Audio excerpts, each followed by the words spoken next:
যেরকম বৃষ্টি না নি আমরা বাচ্চা কাচ্চা লইয়া থাকতে পারতাম না। যেভাবে বৃষ্টি হইলে আমরা কিতা করবো, রাস্তাঘাট বুইরা আমরা বাড়াইবার মতো জনাই, আমরা চলবো কিভাবে? দুদিন ধরে বৃষ্টি হইয়া রাস্তাঘাট পানি ডুবে গেছে, যেহেতু পানি বাড়াতে আমরা বাঁচবো কিভাবে? খুব প্রচুর বৃষ্টি হইতো, বৃষ্টি আছে না একটা মানে বানাল হইতেছে ঢেউ, মেঘ বৃষ্টি হইতেছে, পানি বাড়তেছে, থাকার বাড়ি থাকাতে মুশকিল আছে।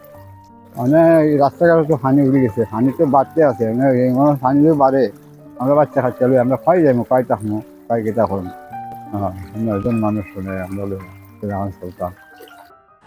সুনামগঞ্জ জেলায় এবং তার তৎসংলগ্ন উজানে ভারতের মেঘালয় এলাকাসমূহে ভারী থেকে অতি ভারী বৃষ্টিপাত সংঘটিত হচ্ছে, যার কারণে পানি বৃদ্ধি পাচ্ছে এবং আগামী 24 থেকে 72 ঘন্টার মধ্যে পানি বিপদসীমা অতিক্রম করতে পারে এবং নিম্নাঞ্চল সমূহে স্বল্পমেয়াদী বন্যা পরিস্থিতির সৃষ্টি হতে পারে।